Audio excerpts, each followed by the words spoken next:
घंटी बजाओ के इस स्पेशल सेगमेंट में आपका स्वागत है। मैं हूं अखिलेश आनंद और आपके सामने हम लेकर आए हैं भारत की सुरक्षा चिंताओं से जुड़ी बड़ी खबर। और यह खबर आ रही है राजनीतिक तौर पर अस्थिर हो चुके पाकिस्तान से, जहां जारी सियासी घमासान का फायदा वहां के आतंकी संगठन उठा रहे हैं। एक नई साजिश का खुलासा हुआ है। एक तरफ जहां लॉन्च पैड पर बैठे सैकड़ों आतंकवादियों को भारत में घुसपैठ के लिए नए रास्ते खोजे जा रहे हैं, वहीं दूसरी तरफ कश्मीर में आतंक फैलाने के लिए नया आतंकी गुट भी बनाया गया है। हमें खास तौर पर यह जानकारी मिली है कि पाकिस्तानी खुफिया एजेंसी आईएसआई ने इस मामले में आतंकी तंजीमों के साथ बैठक की, जिसमें साफ तौर पर नई रणनीति पर काम करने के लिए कहा गया है।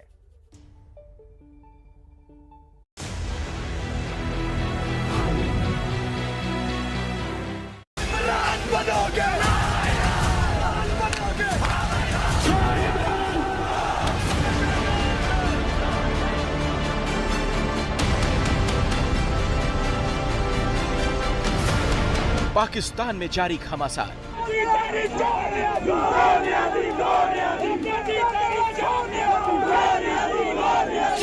एक बार फिर कर रहा है भारत को परेशान।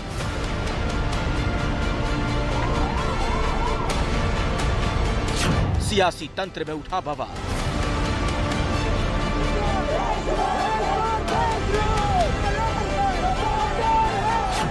एक बार फिर उठ रहा है कश्मीर का सवाल।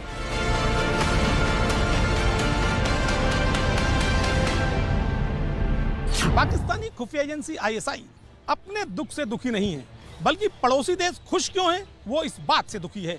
यही कारण है कि अपने देश में चल रहे तमाम सियासी झंझावातों के बीच जहां वो अपने देश को नर्क की आग में धकेलना चाहती है, वहीं दूसरी तरफ वो भारत में भी अपनी साजिशों का जाल बिछा कर रखना चाहती है। जबकि पाकिस्तान के प्रधानमंत्री इमरान खान भारत की विदेश नीतियों का गुणगान कर चुके हैं और अपने देश की साजिशों का बखान कर चुके हैं। Mercifully, we have not seen any major... ये भूलने वाली बात नहीं कि हाल ही में इस्लामाबाद सिक्योरिटी डायलॉग के दौरान दिए अपने भाषण में पाकिस्तान के सेनाध्यक्ष जनरल कमर जावेद बाजवा ने भारत के साथ शांति बनाए रखने की बात की थी। उन्होंने आतंकवाद पर रोक लगाने का दावा भी किया था, मगर हकीकत वही है, ढाक के 3 पात। Pakistan continues to believe in using dialogue and diplomacy to resolve all outstanding issues, including the Kashmir dispute, and is ready to move forward on this front if India also agrees to do so. Qamar Javed Bajwa की इस कथनी से ठीक उलट दिखाई दे रही है पाकिस्तान की करनी। उन्होंने कहा था कि बातचीत के जरिए समाधान ढूंढने की कोशिश में वो आगे बढ़ने के लिए तैयार हैं, अगर भारत भी कदम बढ़ाने को तैयार हो। जबकि हकीकत तो यही है कि भारत हरदम बातचीत का हिमायती रहा है, बशर्ते पाकिस्तान आतंकवाद को बढ़ावा देना बंद करे। घुसपैठ अभी भी जारी है। लॉन्च पैड पर अभी भी आतंकवादी मौजूद हैं।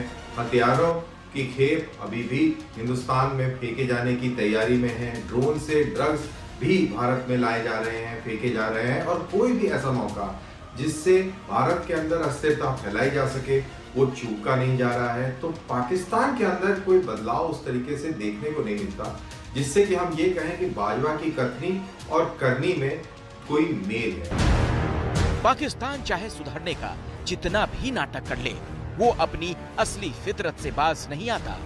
भारत की खुफिया और सुरक्षा एजेंसियों के ताजा दस्तावेज पाक की नापाक साजिश का पर्दाफाश कर रहे हैं। खुफिया दस्तावेजों के मुताबिक भारत में अपनी आतंकी रणनीति को नया अमली जामा पहनाने के लिए पाकिस्तानी खुफिया एजेंसी आईएसआई ने मार्च के अंतिम सप्ताह में आतंकवादी कमांडरों के साथ एक बैठक की। इस बैठक में स्पष्ट तौर पर कहा गया कि भारत में घुसपैठ करने के लिए नए नए रूट खोजे जाएं। साथ ही यह भी कहा गया कि इन रूटों के जरिए भारतीय सीमा में इतने हथियार पहुंचाने हैं जितने युद्ध समय में एक हथियार डिपो में जमा किए जाते हैं। जरा ध्यान से देखिए, पाक की इस नापाक साजिश का दस्तावेजों के हवाले से बड़ा खुलासा। इस खुफिया दस्तावेज में साफ साफ लिखा है कि पाकिस्तानी खुफिया एजेंसी के कर्नल वागरा और आतंकी समूहों के सरगनाओं के बीच बैठक हुई। इस बैठक में हिजबुल मुजाहिदीन का मुखिया सैयद सलाहुद्दीन भी शामिल था। ये बैठक पीओके के एक होटल में हुई और इस बैठक में भारत में आतंक की नई रणनीति का खाका तैयार किया गया। आपको दिखाते हैं ये नई रणनीति है क्या। आतंकी गुट और गाइड घुसपैठ के नए रास्तों का पता लगाएं। नए रास्तों से नारकोटिक्स और आतंकियों को भेजने का काम किया जाए। भारतीय सीमा में युद्ध लायक हथियार रखने के स्टोर बनाए जाएं। ओवरग्राउंड वर्कर बनाए जाएं जो जरूरत पड़ने पर आतंक का साथ दे।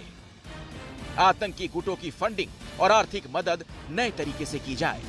देखिए, भारतीय सेना ने आतंकवादियों के ऊपर बहुत जबरदस्त प्रहार कर रखा है। इस समय घाटी के अंदर आप देखेंगे कि कोई दिन शायद ऐसा जाता हो जब एक आतंकवादी ना मारा जाता हो, चाहे वो लश्कर-ए-तौयबा के हों, टीआरएफ के हों या और किसी आतंकवादी संगठन के हों। निरंतर इनके ऊपर प्रहार किया जा रहा है, इनको मारा जा रहा है, खत्म किया जा रहा है और इससे पाकिस्तान बुरी तरह बौखला गया है, क्योंकि जितने भी इनके कमांडर थे, पाकिस्तानी मूल के कमांडर, वो कश्मीर में न्यूट्रलाइज कर दिए गए हैं, खत्म कर दिए गए हैं और इससे जो कमांड एंड कंट्रोल की समस्याएं पाकिस्तान की सेना और आईएसआई के लिए खड़ी हुई हैं आतंकवाद को लेकर, उससे पाकिस्तान बहुत चिंतित था और शायद कहीं इसी दबाव के चलते इन्होंने सीज फायर किया कि सीज फायर की आड़ में हम रीऑर्गेनाइज कर लें, अपने आप को रीग्रुप कर लें। लेकिन सीज फायर को भी अभी काफी समय हो गया है और ऐसा ये भी नहीं दिख रहा कि पाकिस्तान अपने आप को रीग्रुप कर पाया है। खुफिया दस्तावेज बताते हैं कि पाकिस्तानी खुफिया एजेंसी के अधिकारियों ने भारतीय सीमा से लगी आतंकवादी लॉन्चिंग पैडों का निरीक्षण भी किया और इस दौरान उन्होंने पाकिस्तानी रेंजर्स और पाकिस्तानी सेना को स्पष्ट तौर पर निर्देश दिए कि घुसपैठ के समय इन आतंकवादियों की पूरी मदद की जाए। सूत्रों का कहना है कि इन आतंकी पैडों पर इस समय 300 से ज्यादा आतंकवादी मौजूद हैं। ध्यान रहे कि जम्मू कश्मीर में भारतीय सुरक्षा बलों ने लगातार ऑपरेशन चलाकर आतंकी गुटों की कमर तोड़ रखी है और अब इन्हीं आतंकी गुटों को संजीवनी देने का ये है पाकिस्तान का नापाक प्लान। अब जरा ये दूसरा खुफिया दस्तावेज भी देख लीजिए, जिसमें साफ तौर पर कहा गया है कि पाकिस्तान ने अपनी इस नापाक साजिश के तहत कश्मीर में आतंक फैलाने के लिए नए गुटों का गठन भी किया और इनमें से एक गुट है अल नासिर। दस्तावेज साफ तौर पर बताता है इस नए गुट के आतंकियों को भारत में घुसपैठ कराए जाने का पूरा प्लान तैयार है और इस दस्तावेज में ये लिखा भी है कि किस रूट से इन आतंकियों के भारत में आने की आशंका है। पाकिस्तान की ऐसी ही एक नापाक साजिश को आज सुबह ही सीमा सुरक्षा बल ने भी नाकाम किया। बीएसएफ के एक आला अधिकारी ने बताया कि उन्हें सूचना मिली थी कि सीमा पार से आतंकवाद फैलाने के लिए स्मगलर्स के जरिए बड़े पैमाने पर गोला बारूद भारतीय सीमा में पहुंचाया जा सकता है। सूचना के आधार पर बीएसएफ ने सभी अंतर्राष्ट्रीय सीमाओं के चेकिंग पॉइंट्स को अलर्ट किया और सघन तलाशी अभियान चलाने को कहा।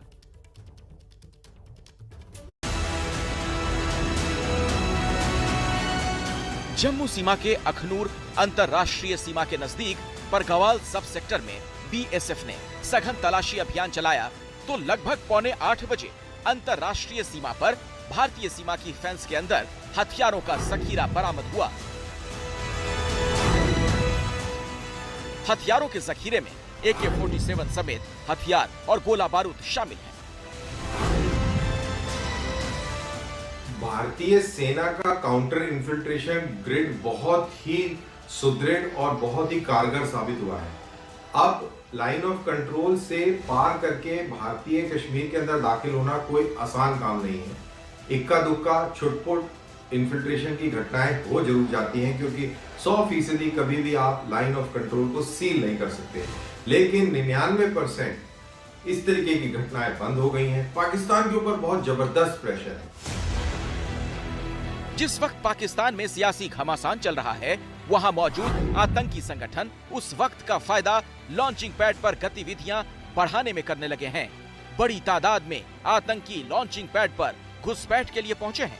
खुफिया एजेंसियों ने इसे लेकर LOC पर अलर्ट रहने को कहा। सूत्रों का कहना है पिछले एक हफ्ते में कश्मीर के बांदीपोरा जिले के गुरेज सेक्टर और कुपवाड़ा जिले के माछिल और केरन सेक्टर के उस पार POK में 120 आतंकी पहुंचे हैं। बताया गया है दुधनियाल और अतमुगाम लॉन्चिंग पैड पर लश्कर-ए-तैयबा, जैश-ए-मोहम्मद और अल-बद्र के 45 आतंकी मौजूद हैं।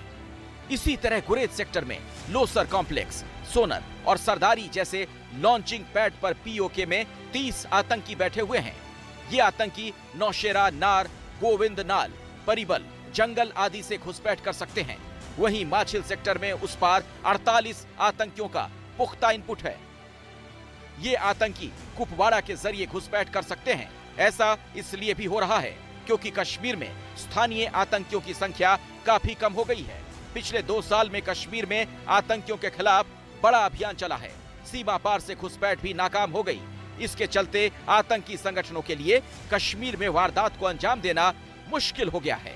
इसीलिए अब पाकिस्तान में मौजूद वहां के आतंकियों को इस ओर भेजकर हमलों का मंसूबा है।